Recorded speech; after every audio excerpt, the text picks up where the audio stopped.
Okay, students, pay attention. Today we'll start with Ohm's law, graph between potential difference and current. एक graph आपको हजारों तरह की information दे सकता है बच्चे, समझ आई? कल अपन एक ग्राफ बनाया था किसके बीच में? We have drawn a VI graph. कौन सा ग्राफ था? VI graph. ठीक है, इसके साथ ही कॉपीज निकाल लो. कल हमने ये की थी relation I is directly proportional to V. Proportionality sign remove करके जब इक्वल टू करते हो तो तुम्हें साथ में क्या लगाना पड़ता है? कांस्टेंट. वो कांस्टेंट चाहे इधर लगे उससे कोई फर्क नहीं पड़ता. यहाँ जो हम कांस्टेंट लगाते हैं उस कांस्टेंट का नाम है क्या? R. And what is R? Resistance. What is R? Resistance. कल जो बच्चे एब्सेंट थे बच्चे प्लीज पे अटेंशन. आज घर जाके वो वीडियो जरूर देख लेना, आज मैंने शेयर कर दी थी वो अपलोड. इक्वल्स टू V, इसका मतलब V अपॉन I जो है it will always remain constant and its value will be equal to R.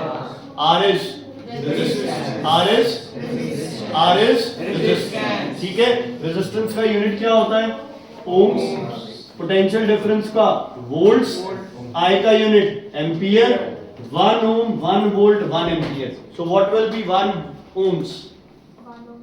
1 ohm is a resistance offered in a conductor in which 1 ampere current flows through a potential difference of 1 volt. ठीक है, या when a potential of 1 volt it produces a current of 1 ampere and in a conductor the resistance is said to be 1 ohms. The resistance is said to be 1 ohms. Is it clear बच्चे?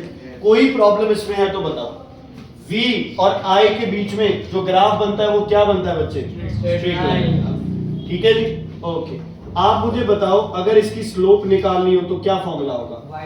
y2 minus y1 upon x2 minus x1. यहाँ y2 क्या है?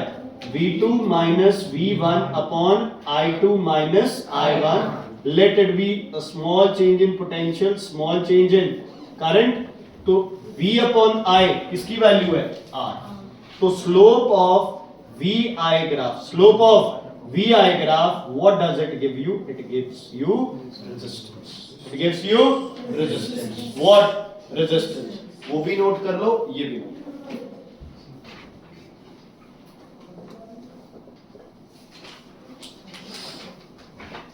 IV graph क्या बनेगा? Straight line बनेगा. ये भी. इसकी स्लोप क्या हो जाएगी? डायरेक्ट लिख सकते हैं. इसकी स्लोप क्या हो जाएगी? I अपॉन V, मतलब delta I upon delta V. तो ये क्या बन जाएगा? 1 upon R. 1 upon R is called conductance. 1 upon resistance is called conductance. ठीक है, सिंबल सिग्मा, ये सिंबल आएगा. इसको आप क्या बोलोगे? कंडक्टेंस. और इसकी वैल्यू क्या होती है? 1 अपॉन R. ये रेजिस्टेंस का उल्टा है ना? लेंथ बढ़ने से रेजिस्टेंस बढ़ा था तो कंडक्टेंस कम हो जाएगा, है ना? Is it clear? एरिया बढ़ने से रेजिस्टेंस कम हुआ था तो कंडक्टेंस बढ़ जाएगा. कंडक्टिविटी, कंडक्ट करना, रेजिस्टेंस रोकना, एक दूसरे के हो गए ऑपोजिट. बहुत बार तुम्हें ग्राफ आ जाएगा कि VI ग्राफ और IV ग्राफ है, इनकी स्लोप बताओ, कंफ्यूजन रहती है ना? होता VI ग्राफ है, हम IV ग्राफ के हिसाब से लिख देते हैं, या IV ग्राफ होता है VI के हिसाब से. ठीक है, ओके. सुखमन मुझे बताओ बच्चे, A और B में से किसका रेजिस्टेंस ज्यादा है? बताओ सुखमन, A और B में से किसका रेजिस्टेंस? A का रेजिस्टेंस ज्यादा है. हिम्मत क्यों? मेरे हिसाब से B का ज्यादा होना चाहिए. आप बताओ. A क्यों? क्योंकि A की स्लोप क्या है? ज्यादा. A की स्लोप क्या है? क्या है स्लोप? ज्यादा. ओके. अब बताओ A और B में से रेजिस्टेंस किसका ज्यादा है? B. क्योंकि A की क्या वैल्यू ज्यादा है? कंडक्टेंस. और B की क्या ज्यादा है बच्चे? रेजिस्टेंस. A की क्या ज्यादा है? कंडक्टेंस. और B की क्या ज्यादा है? Resistance. Is it clear? Clear है बच्चे?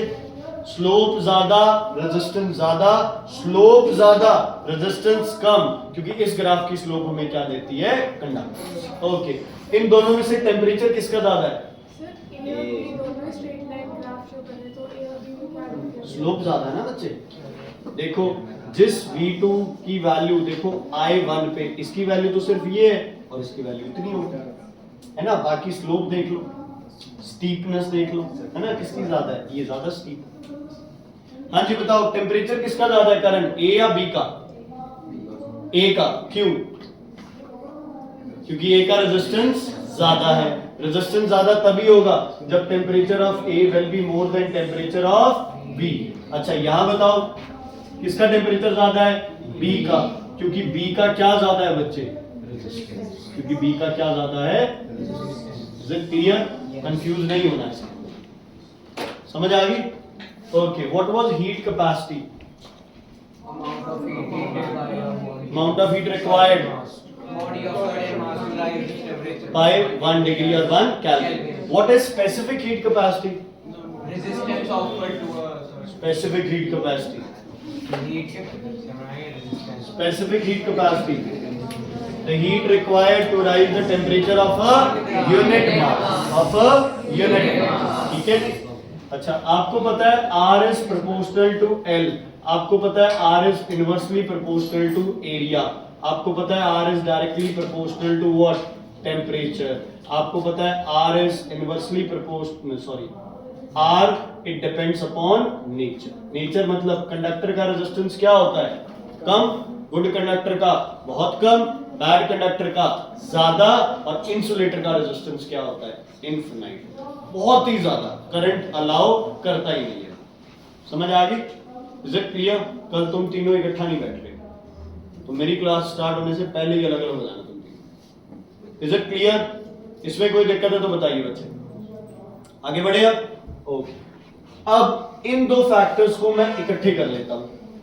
R is proportional to L upon A equals to rho L upon A। ये रो क्या है, स्पेसिफिक रेजिस्टेंस या फिर रेजिस्टिविटी। क्या बोलते हैं इस रो को, स्पेसिफिक रेजिस्टेंस और रेजिस्टिविटी। क्या बोलते हैं इसे बच्चे, रेजिस्टिविटी, और you can call it what, you can call it specific resistance. क्या बोल सकते हो आप इसे, रेजिस्टिविटी और specific resistance. Is it clear बेटा? कोई दिक्कत है तो बताइए, इसमें कोई दिक्कत है तो बताइए, आगे बढ़े। ओके, ध्यान से सुनना, रेजिस्टिविटी और स्पेसिफिक रेजिस्टेंस, क्लियर? ओके, कोई मुझे बता सकता है कि R की वैल्यू रो के बराबर कब हो जाएगी, R और रो की वैल्यू बराबर कब हो जाएगी, लेंथ और एरिया क्या हो जाए बराबर, मतलब लेंथ की वैल्यू कितनी हो जाए, 1। बेस्ट तो यही होता है, लेंथ 1 हो जाए और एरिया भी कितना हो जाए मेरे पास, 1। मतलब अगर लेंथ 1 मीटर है और एरिया भी 1 मीटर स्क्वायर है, तो रेजिस्टेंस किसके बराबर हो जाता है, स्पेसिफिक रेजिस्टेंस के। So what I can say, specific resistance is the resistance of a wire of a length of a conductor of length 1 meter and area 1 meter square. लिखो, specific resistance is the resistance of a conductor of length 1 meter, area 1 meter square. Specific resistance is the resistance of a wire of length 1 meter, area 1 meter square. Area 1 meter square. 1 meter square. ठीक है बच्चे, शुमान clear है? Okay, यहां से specific resistance की value बताओ कितनी होगी, R into A upon L। R का यूनिट ओम्स, एरिया का यूनिट मीटर स्क्वायर, लेंथ का यूनिट मीटर, मीटर से मीटर स्क्वायर कैंसिल, तो रेजिस्टिविटी का क्या यूनिट आ गया, ओम मीटर। क्या यूनिट आ गया, ओम मीटर। क्या आ गया बच्चे, बोलो दोबारा, ओम मीटर। ओम मीटर। सर रेजिस्टेंस का यूनिट अलग गया, रेजिस्टिविटी का अलग गया, हीट कैपेसिटी का अलग है, स्पेसिफिक हीट कैपेसिटी का अलग है, दोनों चीजें अलग अलग है, तो अलग यूनिट हो सकता है, इसमें क्या बड़ी बात। ठीक है, अच्छा अब एक चीज बताओ मुझे, लेंथ डबल हो गई तो रेजिस्टेंस क्या होगा, length is doubled, resistance will be doubled. Length is half, resistance will be half. Length is doubled, resistivity will be no change. Length is doubled, resistivity will be no change. Shut up. Length is doubled, resistivity will be no change. हद है यार। Length is half, resistivity will be, क्यों no change? Does not depend on length. Why Gujarat क्या बोले जा रहे हैं ना ये? बिल्कुल सही है लोकेश, क्योंकि रेजिस्टिविटी के लिए हमेशा लेंथ क्या रहेगी? 1 metre. Very good, clap for Lokesh बच्चे।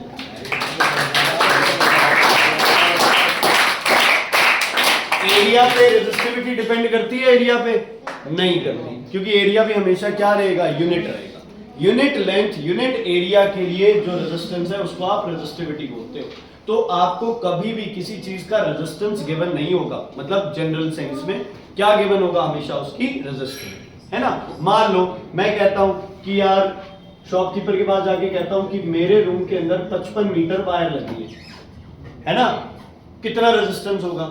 शॉपकीपर मेरे को कहता है सर 17 मीटर का रेजिस्टेंस है 20 ओम, तो आप अपने आप कैलकुलेट कर लीजिए, है ना। मैं वहीं पे उसकी शॉप छोड़ के आ जाऊंगा, कौन करे कैलकुलेशन, है ना। उसके बाद दूसरे शॉप पे जाके कहता हूं 55 मीटर के लिए ये, वो कहता है सर 1 मीटर का रेजिस्टेंस है 2 ओम्स। इजी है अब, है ना। वो कहता है 55 मीटर हो, 60 मीटर हो, 100 मीटर हो, जितना मर्जी हो। तो पहले ने मुझे क्या बताया? रेजिस्टेंस, लेकिन दूसरे ने मुझे किसकी वैल्यू दी? रेजिस्टिविटी। किसकी वैल्यू दी? रेजिस्टिविटी। समझ आ गई बच्चे? Is it clear? तो हम हीट कैपेसिटी हमारे लिए जानना जरूरी होता है या स्पेसिफिक हीट कैपेसिटी? स्पेसिफिक। उसको मास से मल्टीप्लाई करके आप जितनी मर्जी हीट कैपेसिटी निकाल सकते हो। आपके पास स्पेसिफिक रेजिस्टेंस आ जाए, जिस भी लेंथ का रेजिस्टेंस पूछा है आपसे, आप आराम से उस लेंथ को क्या कर सकते हो? मल्टीप्लाई। Is it clear? समझ आ गया? रेजिस्टिविटी किस पे डिपेंड करती है? तो 2 फैक्टर्स पे, एक है टेम्परेचर, दूसरा है नेचर।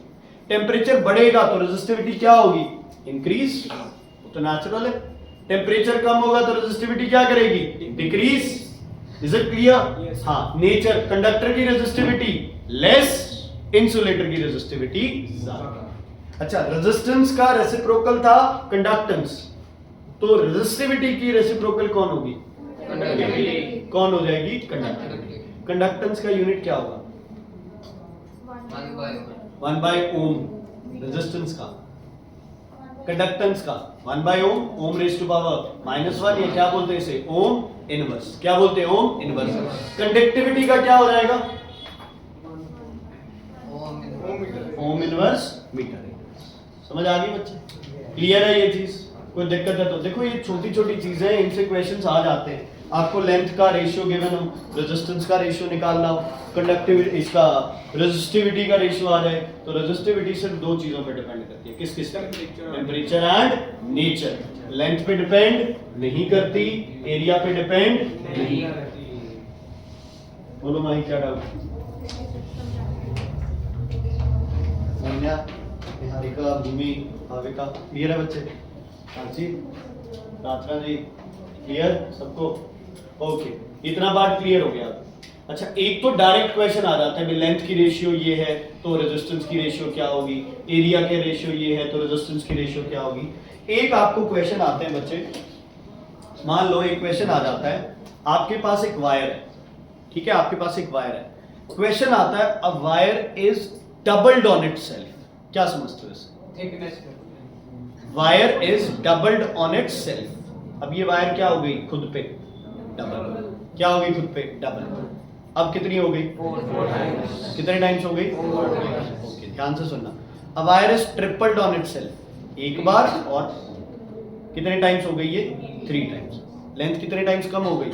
3 टाइम्स कम, 1/3 रह गई। लेकिन जब wire was doubled on itself, length क्या हो गई? हाफ, लेकिन एरिया क्या हो गया?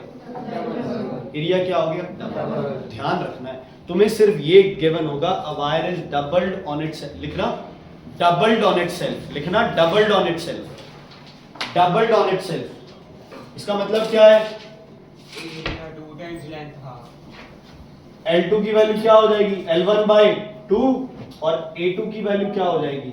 A1 by, oh sorry, area double, length half, area double. समझ आ गई बच्चे? डबल्ड ऑन इटसेल्फ का मतलब क्या है? एरिया डबल हुआ है, लेंथ नहीं। अच्छा, अगर आ जाए ट्रिपल्ड ऑन इटसेल्फ, तो L2 की वैल्यू क्या हो जाएगी? L1 बाई 3, लेकिन साथ ही साथ तुम्हारा जो एरिया है वो क्या हो गया 3 टाइम्स। ठीक है, अगर आ जाए stretched to double its length, stretched to double its length, तो लेंथ क्या हो जाएगी डबल, लेकिन एरिया क्या हो जाएगा। और आ जाए stretched to triple its length, तो लेंथ क्या हो जाएगी ट्रिपल और एरिया क्या हो जाएगा बच्चे A1/3। ये चीज समझ आई या नहीं आई बच्चे? क्वेश्चंस है इसके आपके, क्लियर है? कोई दिक्कत? सैटरडे वाले टेस्ट की तैयारी करनी स्टार्ट कर दो, हर रोज एक एक दो दो चैप्टर करनी स्टार्ट कर दो बच्चे, समझ आ गई? मैं ये सिलेबस इसलिए अब जल्दी चल रहे हैं, बस सिलेबस खत्म और फिर रिवीजन स्टार्ट, फालतू का टाइम नहीं बर्बाद करना। क्लियर है बच्चे ये चीजें? Is it clear? ओके, आप लोग मुझे सॉल्व करके बताना। आपको एक वायर है जिसका रेजिस्टेंस है R, मतलब R1 की वैल्यू कितनी दे रखी है आपको R ओम्स। आपको बताना है R2 की वैल्यू क्या हो जाएगी if wire is doubled on itself. Solve करके देखो, तुम देखो कैसे करोगे doubled on itself. Wire is doubled on itself, मतलब कौन सा केस लगेगा डबल्ड ऑन इटसेल्फ। लेंथ क्या हो गई हाफ, एरिया क्या हो गया डबल। अब है ना कॉमन सेंस लगाओ, लेंथ हाफ हो गई तो रेजिस्टेंस क्या हो गया हाफ, नहीं लेंथ हाफ हो गई एरिया डबल हो गया तो भी हाफ हो गया, दो बार हाफ 1/4।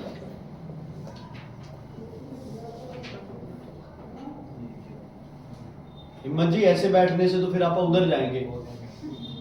हो गया? कितना है आंसर? शाबाश, वैल्यू R है, तेरा आंसर 2R है, हो ही नहीं सकता। क्या लिखोगे इसकी स्टार्टिंग? देखो इधर सारे, R1 equals to rho L1 upon A1 equals to R।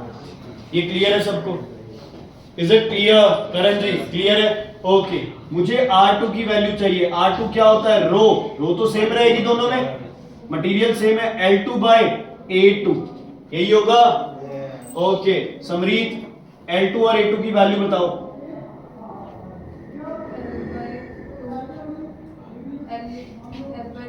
L1/2 into A2 की वैल्यू बताओ 2A1।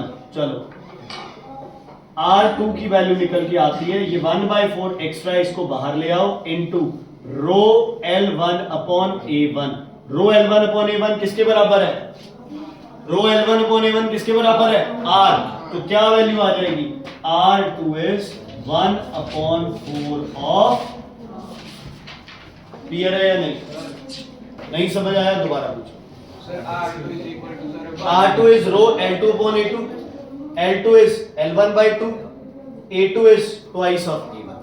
तो 1/4 जो एक्स्ट्रा अपने पास कहते हैं ना एक मैग्नीट्यूड वाली चीज आई है, उसको बाहर निकाल लो, तो 1/4 फैक्टर बाहर आ गया, रो L1 upon A1। रो L1 upon A1 क्या होता है? R1।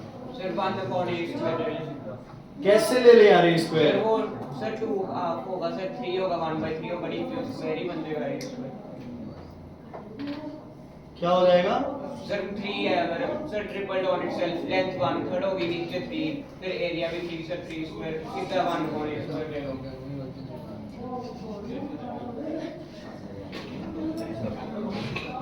मुझे नहीं समझ आया, मैं हाना नहीं कह सकता, वो तो पता ही नहीं चला तू क्या कह रहा है।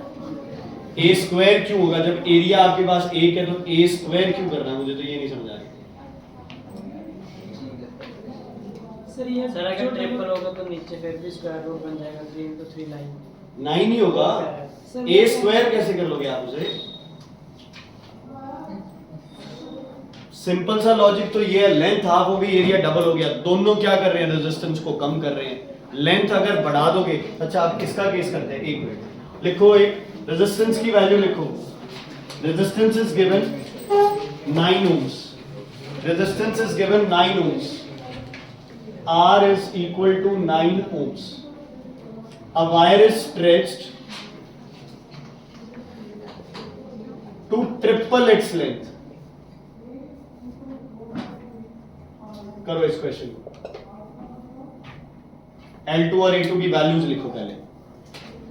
L2 is 3 times of L1, और A2 की वैल्यू लिखो, वेरी गुड, A2 की वैल्यू A1 बाई 3, ठीक है। अब लिखो R1 equals to rho L1 upon A1 equals to value कितनी दे रखी है 9। अब लिखो R2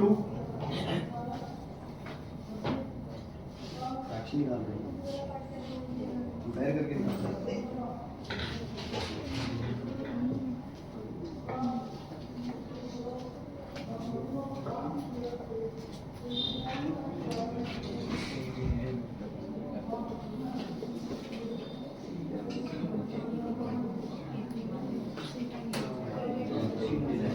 सर आंसर हाँ जी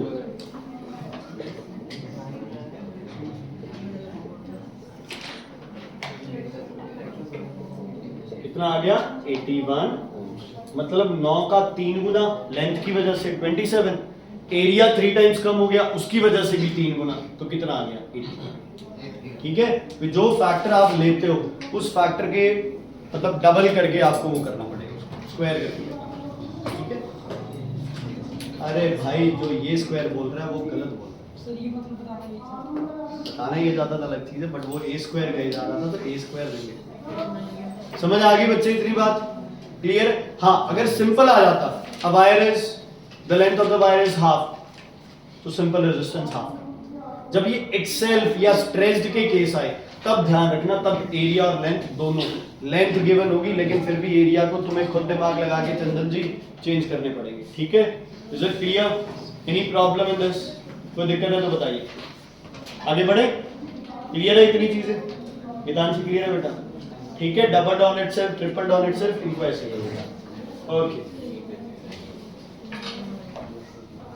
अब यार मुझे एक चीज बताओ तुम लोग, देखो तुम्हारे पास टेम्परेचर बढ़ाने से रेजिस्टेंस हमेशा क्या होता है, बढ़ता है, लेकिन सेमीकंडक्टर्स जो होते हैं इनका रेजिस्टेंस टेम्परेचर बढ़ाने से क्या होता है, कम, एक टेम्परेचर रेंज तक, ठीक है। सेमीकंडक्टर जैसे आपके पास जर्मेनियम है, सिलिकॉन के होते हैं, है ना, इनके जो सेमीकंडक्टर्स हैं, डायोड्स होते हैं इनके, मतलब ज्यादा कुछ नहीं है तुम्हारे सिलेबस में इनसे रिलेटेड, सिर्फ इतना ध्यान रखना है कि सेमीकंडक्टर्स ऐसे मटेरियल है जिनका आप टेम्परेचर बढ़ाओगे तो एक टेम्परेचर रेंज तक उनका रेजिस्टेंस क्या होता है, कम होता है, उनका रेजिस्टेंस क्या होता है, कम होता है, लेकिन नॉर्मली जो आपके कंडक्टर्स हैं उनका रेजिस्टेंस क्या होता है, ज्यादा। एक चीज ध्यान रखना, इधर देखो बच्चे, अगर VI ग्राफ ये बन रहा है तो ये VI ग्राफ किसका है, ओमिक कंडक्टर्स का, किसका है, ओमिक कंडक्टर्स का, जिसमें आपके सारे मेटल कंडक्टर्स आ जाते हैं, ठीक है, जैसे कॉपर है, सिल्वर है, आयरन है, ये सब, ठीक है। उसके बाद ये किसका है बच्चे, नॉन ओमिक कंडक्टर्स, इसका है ये नॉन ओमिक कंडक्टर्स का, जिसके अंदर आपके डायोड्स आ जाते हैं, जैसे LED स्क्रीन्स वगैरह है ना, वो सब इसमें आ जाती है। नॉन ओमिक का क्या मतलब है कि वोल्टेज बढ़ने से जो करंट की वैल्यू बढ़ रही है वो लीनियरली नहीं बढ़ रही है, वो कैसे बढ़ रही है, नॉन लीनियर, है ना, कि वोल्टेज हो सकता है ज्यादा बढ़े, करंट कम बढ़े, वोल्टेज और बढ़े, करंट ज्यादा बढ़ जाए, कोई फिक्स्ड फैक्टर नहीं है, लेकिन ओमिक कंडक्टर कहता है फिक्स्ड है। दोनों में से प्रैक्टिकली कौन होता है, नॉन ओमिक होता है, क्योंकि टेम्परेचर कांस्टेंट रखना इज इम्पॉसिबल, ठीक है। वैसे ही बस बताया है तुम्हें कि वेरिएबल वाला जो ग्राफ आएगा वो नॉन ओमिक का होगा और जो लीनियर वाला ग्राफ आएगा वो किसका आएगा, ओमिक कंडक्टर का, ठीक है बच्चे। अब बात करते हैं चॉइस ऑफ मटेरियल की, ठीक है। सबसे पहले कुछ चीजें हैं समझने के लिए, ट्रांसमिशन वायर, बुक खोलना अपनी, लास्ट के पेजेस खोलो इस चैप्टर के, ए पार्ट के लास्ट के कुछ पेजेस खोलो, उसमें स्पेसिफिक रेजिस्टेंस का टेबल बना हुआ है, इससे पीछे बच्चे सेकंड लास्ट पेज पे स्पेसिफिक रेजिस्टेंस का, रेजिस्टिविटी का टेबल बना हुआ है। ये टेबल तुम्हें बताता है कि कौन सबसे अच्छा कंडक्टर है, बताओ, टेबल देख के बताओ किसकी रेजिस्टिविटी सबसे कम है, सबसे कम, टेबल निकालो, सबसे कम सिल्वर, फिर कॉपर, फिर gold, aluminium, lead, tungsten, iron, tin, steel, फिर आपके ये ब्रास, मैग्नम और ये सब आ जाते हैं। सेमीकंडक्टर्स में ग्रेफाइट, जर्मेनियम, सिलिकॉन, कार्बन आ जाते हैं। इंसुलेटर्स में वुड और ये सब आ जाते हैं। लास्ट में देखो पॉलीथीन की रेजिस्टिविटी और सिल्वर की रेजिस्टिविटी में कितना डिफरेंस है। पॉलीथीन की रेजिस्टिविटी है 10 के पीछे 16 जीरो लगेंगे, है ना, और सिल्वर की रेजिस्टिविटी है 0.7 बार जीरो और फिर 1। तो कितना बड़ा डिफरेंस है बच्चों, समझ आ गई। तो तुम्हें अगर करंट को ट्रांसमिट करना है, करंट को एक जगह से दूसरी जगह भेजना है, तो तुम किस मटेरियल को सबसे बेस्ट चूज करोगे? चेक करो, सिल्वर। किसको चेक करो यूज करोगे? किसको यूज करोगे? सिल्वर। समझ आ गई बच्चे, क्लियर है।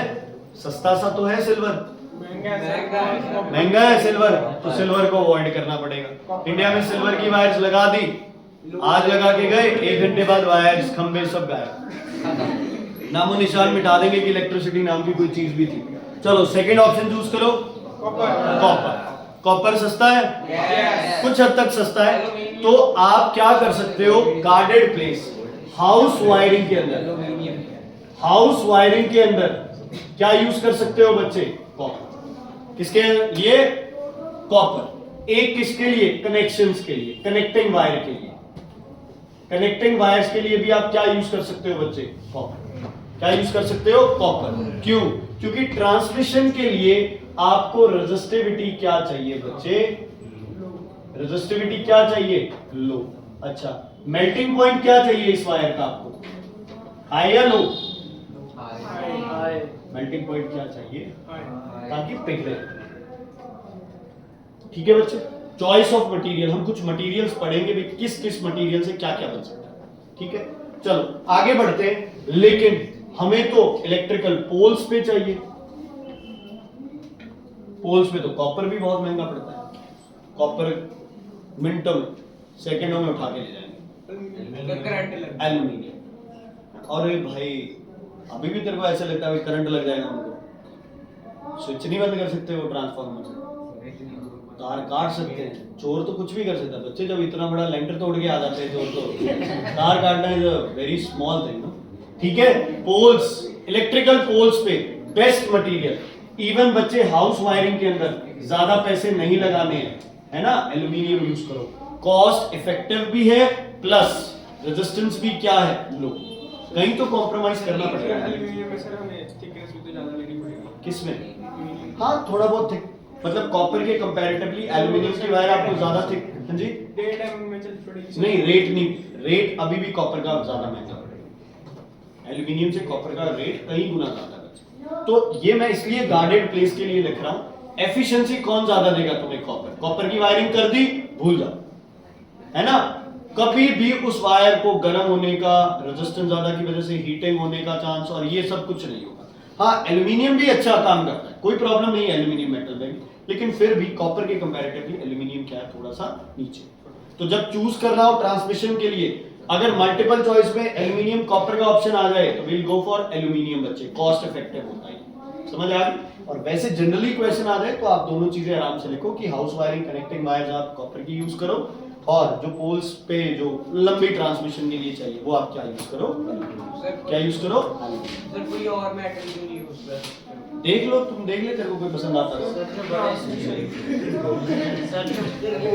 बड़े एंटरप्राइजेस होंगे कॉपर, जैसे एसी में कॉपर वाली वायरिंग लिथियम सस्ता, महंगा, लिथियम महंगा।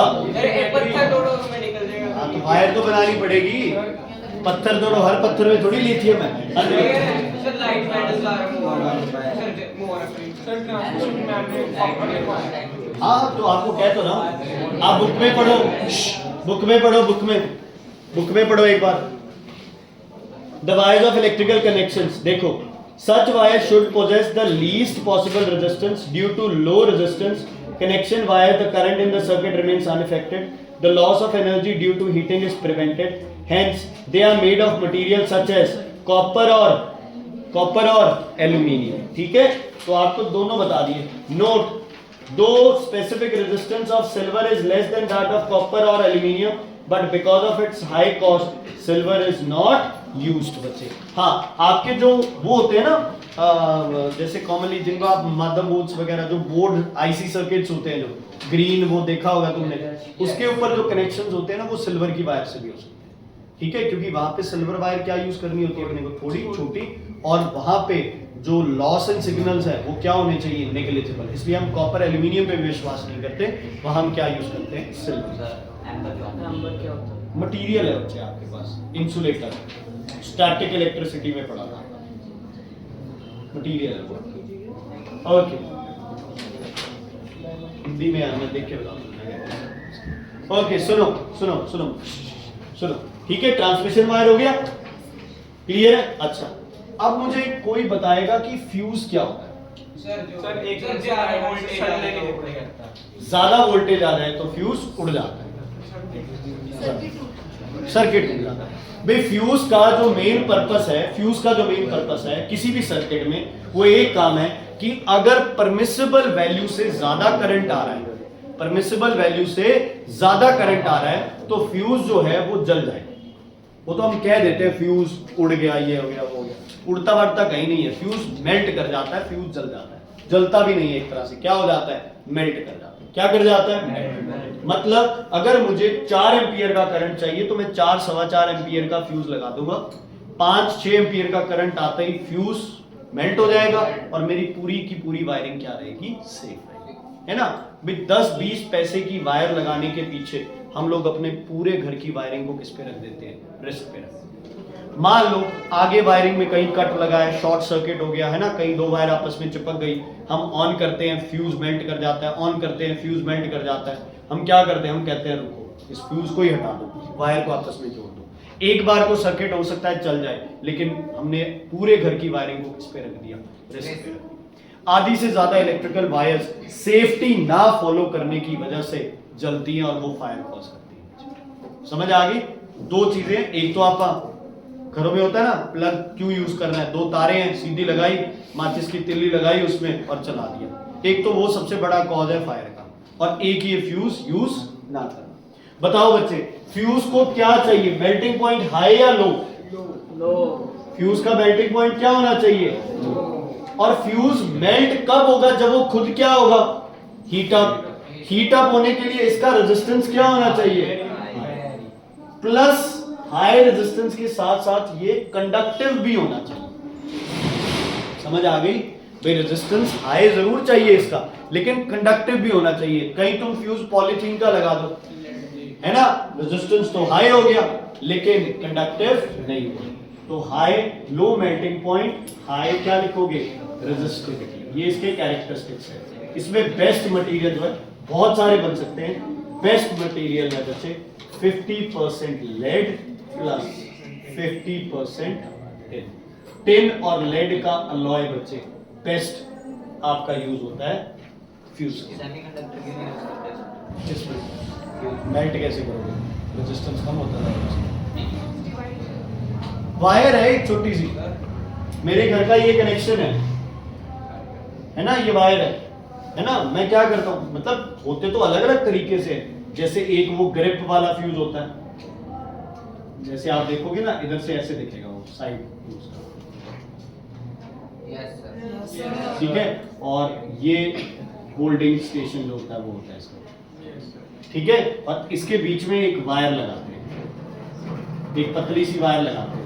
ये वायर किसकी होती है, ये वायर किसकी होती है, 50% लेड 50% टिन, अलॉय होता है लेड और टिन, ठीक है। तो इसको इसके अंदर फिट किया, यहां से कनेक्शन, यहां से कनेक्शन, कनेक्शन शुरू हो गया, ठीक है।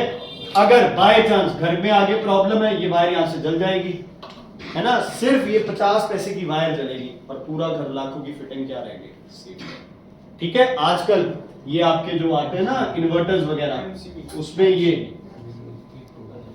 कार्ट्रिज फ्यूज भी आने लगे हैं, ऐसे करके उसमें एक लिखा होता है, फ्यूज लिखा होता है, आप उसको खोलोगे, दिखाऊंगा, उसको फ्यूज खोलोगे, उसके अंदर से आपको कार्ट्रिज टाइप फ्यूज, ठीक है।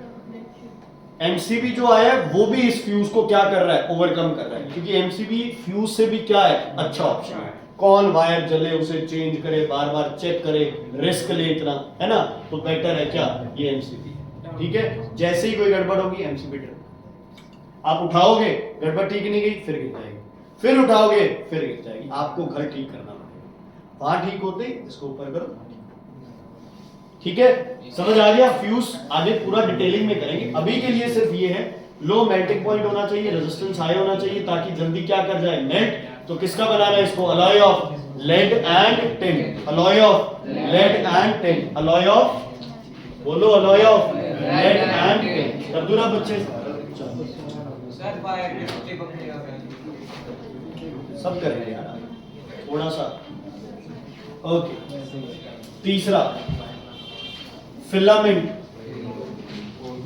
Filament of electric bulb. बताओगे, पहले कैरेक्टरिस्टिक्स बताओ। सर फिलामेंट हाँ रेजिस्टेंस क्या होना चाहिए, हाई क्योंकि रेजिस्टेंस अगर हाई होगा तभी इलेक्ट्रिकल एनर्जी दूसरी फॉर्म में क्या होगी, चेंज होगी, है ना। इससे में कौन सी एनर्जी बनानी है, लाइट। मेल्टिंग पॉइंट क्या होना चाहिए इसका, हाई या लो, लो, हाई क्यों होना चाहिए, लो होगा तो क्या दिक्कत है, मेल्ट हो जाएगा। तो इलेक्ट्रिक बल्ब के फिलामेंट को मेल्ट नहीं कराना तुमने, हाई मेल्टिंग पॉइंट।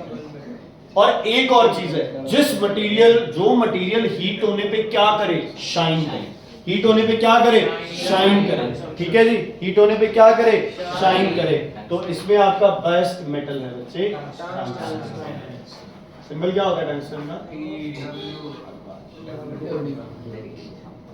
ठीक है, ठीक है। तो फिलामेंट ऑफ इलेक्ट्रिक बल्ब के लिए क्या यूज करोगे, टंगस्टन, जिसका रेजिस्टेंस क्या है, हाई, और मेल्टिंग पॉइंट क्या है। अच्छा जसप्रीत, अगर मैं टंगस्टन से फ्यूज वायर बना दूंगा तो क्या दिक्कत है, मेल्ट नहीं करेगा। निहारिका, अगर मैं फ्यूज कॉपर वायर से बना दूंगा तो क्या दिक्कत है, कॉपर वायर का मेल्टिंग पॉइंट क्या है, हाई, रेजिस्टेंस क्या है, लो, तो दोनों ही क्या हो गए, ऑपोजिट हो गए। ठीक है बच्चे, is it clear, okay. So one, चौथा, और कई वायर यूज होती है, ट्रांसमिशन हो गई, बल्ब में हो गई, फ्यूज की हो गई,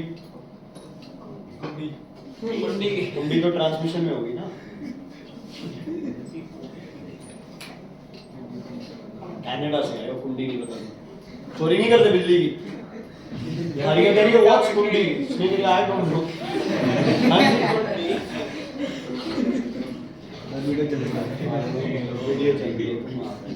हाँ जी, filament of electric bulb, heating element, heater में देखिए वायर कभी, ठीक है जी। बताओ उसका रेजिस्टेंस क्या होता है, मेल्टिंग पॉइंट भी क्या चाहिए, हाई। देखो वो वायर चमकती है, लाल हो जाती है ना, उससे लाइट एनर्जी भी बनती है, बट हमें नहीं चाहिए उससे लाइट एनर्जी। वो वायर किसकी बनी होती है बच्चे, निकल प्लस क्रोमियम का अलॉय होता है, जिसको हम बोलते हैं निक्रोम। क्या बोलते हैं उसे, निक्रोम। अगर आप इस निक्रोम को इलेक्ट्रिक बल्ब में यूज करोगे तो बल्ब हीट देगा, लाइट एनर्जी नहीं देगा। अगर टंगस्टन को यहाँ यूज करोगे तो वो ज्यादा हीट एनर्जी नहीं देगा, वो सिर्फ क्या देगा, लाइट एनर्जी। ये डिफरेंस। सर लाइट बन रही है हमारे लिए, वेस्ट ही है, वेस्ट है बच्चे, इलाज नहीं है कोई। जैसे उसमें बल्ब में हीट बन रही है, वो भी वेस्ट है, इलाज नहीं है। इसीलिए हमने एक मिनट, इसीलिए हमने ये शुरू कर दिए एलईडीज, फ्लोरोसेंट ट्यूब्स और ये सब शुरू कर दिए। हाँ जी, अलॉय है बच्चे, निकल का और क्रोम। इसकी परसेंटेजेस चेंज होती है, एक लास्ट में से।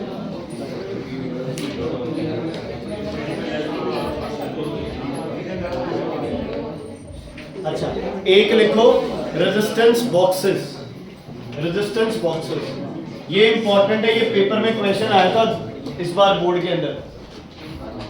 कॉन्स्टैंटन, रेजिस्टेंस बॉक्सेस लिखो तुम, कॉन्स्टैंटन एंड मैग्नीन। कॉन्स्टैंटन एंड मैग्नीन ये दो मटेरियल है whose resistance do not change। आज रचित भी तो ऑप्शन है यार, उसका नाम नहीं दिलवाया।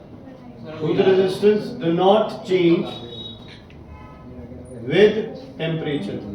क्वेश्चन आया था, बच्चों ने लिख दिया था सेमीकंडक्टर, गड़बड़ हो गई थी इसमें, ठीक है। हम आए बार इसको ज्यादा इंपॉर्टेंस नहीं देते थे, ठीक है, इस पर कभी क्वेश्चन तो आता नहीं, और इस बार यही आ गया। कॉन्स्टैंटन और मैग्नेट बुक में है बच्चे, स्टैंडर्ड रेजिस्टर्स लिखा हुआ, क्या लिखा हुआ,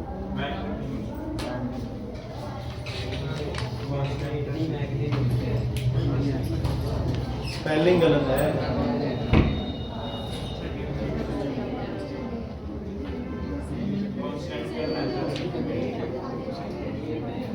क्या स्पेलिंग बोल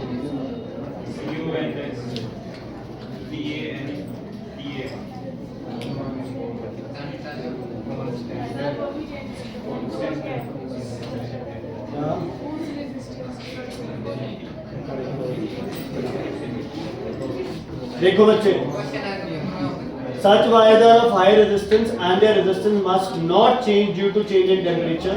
They are made from such alloys such as manganese and constantan, etc., for which the specific resistance is high and effect of change in temperature on their resistance is negligible. ठीक है, क्या negligible. अब सिर्फ एक last है, super conductor.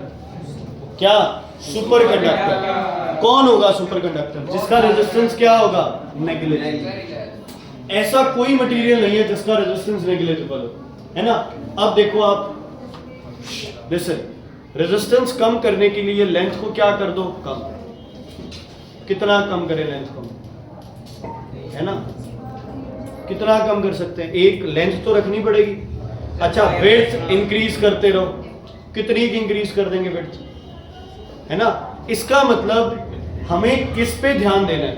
हमें यह ध्यान देना है कि टेम्परेचर चेंज से रेजिस्टेंस एक तो बढ़े ना, है ना भाई। ऐसे मटेरियल हो जिनमें राइज इन टेम्परेचर का रेजिस्टेंस पे कोई इफेक्ट ना हो, या फिर कोई सब्सटेंस ऐसे टेम्परेचर पे काम करो ताकि वहां उसका रेजिस्टेंस क्या हो जाए? नेग्लिजिबल। टेम्परेचर कम, रेजिस्टेंस कम, टेम्परेचर कम, रेजिस्टेंस कम, टेम्परेचर कम, रेजिस्टेंस कम। मिनिमम टेम्परेचर कितना हो सकता है? Minimum temperature 0 kelvin. क्या बोलते हैं उसे? एब्सोल्यूट 0। उसके आसपास आप ऐसे मटेरियल कुछ बनाओ जिनका रेजिस्टेंस क्या हो? नेग्लिजिबल। उनको सुपर कंडक्टर बोलते हो। लेकिन क्या उनको आप नॉर्मल रूम टेम्परेचर पे काम कर सकते हो उनसे? तो आज के time super conductor is a kind of myth, है ना भाई। उस टेम्परेचर पे सुपर कंडक्टर्स काम कर भी रहे हैं तो उसका क्या फायदा हमें? आने वाले टाइम में अगर ऐसे मटेरियल बन जाए जिनका रेजिस्टेंस क्या होने लग जाए? नेग्लिजिबल, तो आपका जो कंप्यूटर है बच्चे, है ना, आजकल तो बहुत आप कंप्यूटर, स्टार्टिंग वाले कंप्यूटर इस रूम के साइज के थे, है ना, फिर धीरे धीरे कंप्यूटर छोटे होते गए और आज मिनिमम साइज है कंप्यूटर का क्या? आपकी smart watch. It's also kind of a computer only, है ना। आप मोबाइल फोन्स पे आ गए, लैपटॉप बन गए, उससे छोटे। अब साइज छोटे क्यों होते जा रहे हैं? क्योंकि आपको वायर क्या करनी पड़ रही है? कम यूज, है ना। अगर मोटी वायर यूज करते पहले, उससे मटेरियल तुमने क्या कर दिया? अच्छा, करते गए, आने वाले टाइम में हो सकता है आपका कंप्यूटर बिल्कुल छोटे साइज में आ जाए, है ना। सिर्फ छोटा सा प्रोजेक्टर लो, स्क्रीन कहीं भी बनाओ और अपना काम। समझ आ गई? तो जो भी आपके इलेक्ट्रिकल डिवाइसेस है, इनके जो साइज छोटे हो रहे हैं, ये किस वजह से हो रहे हैं? क्योंकि टेक्नोलॉजी रेजिस्टेंस को कम करने के लिए मटेरियल्स क्या बनाती जा रही है? बढ़िया से बढ़िया। ठीक है, सुपर कंडक्टर को एक बार रीड करके इसके जो एग्जांपल्स है मार्क कर लो बच्चे। Super conductor is a substance of zero resistance at a very low temperature. Examples है मर्करी 4.2 केल्विन से नीचे, लेड 7.2 केल्विन से नीचे, niobium below 9.2 Kelvin. Superconductor is not common use since it is very difficult to achieve such a low temperature. They can be very useful if it is possible to obtain them at room temperature. अगर आप इनको room temperature पे obtain कर सको तो ये आपके लिए कहीं ज्यादा यूजफुल रहेंगे, अदरवाइज ये आपके लिए यूजफुल नहीं। वायरलेस ट्रांसमिशन इससे बेटर हो रहा है, इसीलिए जो जितने भी आपके ये लगा लो ना वाईफाई जो सिस्टम चल रहा है ना, लेकिन फिर भी बच्चे उसमें भी सिग्नल लॉसेस हैं, है ना। वाईफाई तो यार लेंटर क्रॉस नहीं करता है, आरसीसी क्रॉस नहीं करता है वाईफाई, कंध नहीं, ये आरसीसी क्रॉस नहीं करता है, रिपीटर लगाना पड़ता है उसके लिए। एक घर में ही आपको रिपीटर लगाना पड़ जाता है, तो तुम खुद एग्जांपल लो कि कैसे जाएंगे। है वायरलेस ट्रांसमिशन, सैटेलाइट ट्रांसमिशन है, लेकिन फिर भी जो इलेक्ट्रिसिटी है उसके लिए बच्चे अभी अपने को क्या चाहिए, वायरिंग ही चाहिए, वो आपका वो ट्रांसमिशन मिलेगा। Is it clear? ओके।